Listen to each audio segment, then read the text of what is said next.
दादा, हिंदीवरनं खूपच आता टीका टिप्पणी सुरू झालेली आहे. काय सध्या कुणाला उद्योग नाहीये. मराठी आपली मातृभाषा आहेच, त्याबद्दल कुणाचं दुमत नाही. प्रत्येक राज्याला आपली आपली जी काही मातृभाषा असते त्याबद्दल आपुलकी आहे, प्रेम आहे, जिव्हाळा आहे, ती टिकली पाहिजे.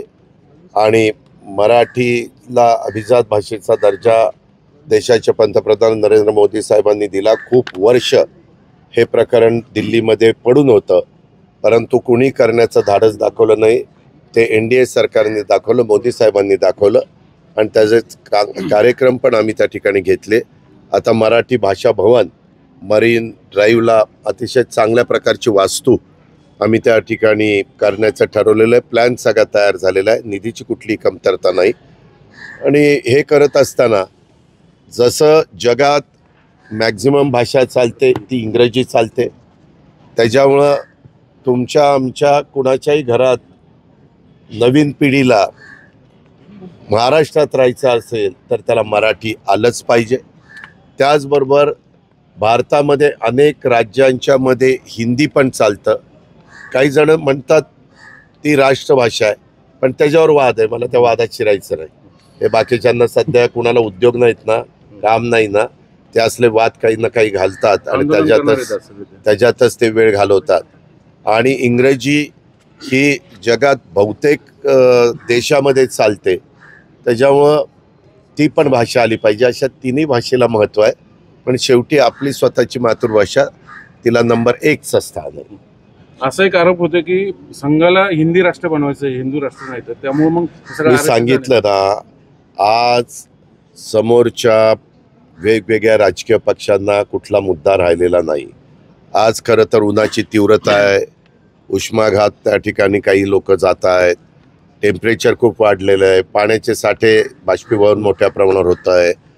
यंदा हवामान खात्याने नाही, वेगवेगळे जागतिक पातळीवर जे अंदाज व्यक्त केले जातात, जे काही साधारण काय वेदर राहील किंवा पावसाची परिस्थिती काय राहील, त्याच्यामध्ये 103 ते 105% पाऊस राहील.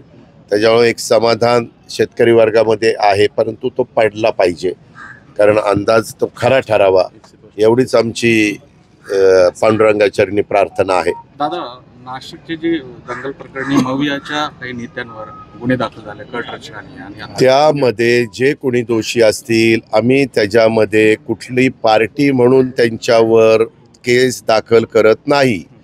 ती जर व्यक्ती त्याच्यामध्ये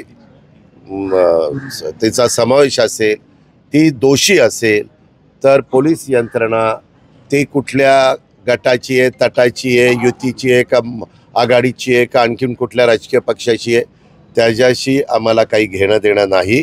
आम्हाला महाराष्ट्राची कायदा सुव्यवस्थेची परिस्थिती चांगली ठेवण्याच्या करता त्याला गालबोट लावण्याचा जर कोणी प्रयत्न केला, त्याला तिथं कुठंतरी धक्का पोचवण्याचा प्रयत्न केला, तर त्याची खैर ठेवली जाणार नाही, ऍक्शन घेतली जाईल. समाजाची भावना आहे वगैरे. नाही, कुणी काय म्हणावं, उद्याच्याला इथं कोणतरी म्हणेल तुला मंत्री करा.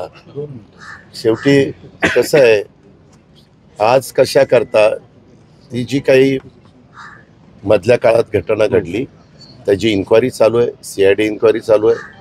त्याच्यानंतर त्याच्या संदर्भातली पोलिसांची इन्क्वायरी चालू, SIT नेमलेली आहे आणि न्यायाधीशांच्या मार्फत इन्क्वायरी चालू आहे.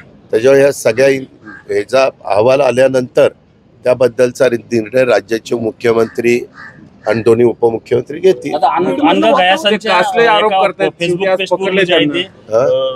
पोस्ट करण्यात आली त्यांच्याकडून अनगा गैसास, डॉक्टर गैसासांचे रिलेटिव्ह आहेत, पत्नी आहेत, त्यांनी एक रिझर्वेशनच्या डॉक्टरांकडून इथून पुढे एक उपचार घेत जा अशी एक पोस्ट मोठ्या प्रमाणात व्हायरल हो का.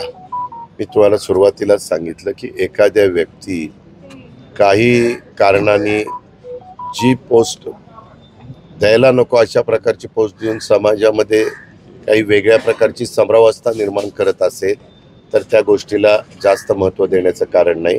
कारण अलीकडच्या काळात सोशल मीडियाच्या मार्फत बऱ्याचदा तुमच्या फोन नंबर मला मिळाला तर माझ्या फोनवरून तुमच्या फोनवर पोस्ट त्या ठिकाणी आपण पोस्ट करू शकतो किंवा सोशल मीडियाला पाठवू शकतो.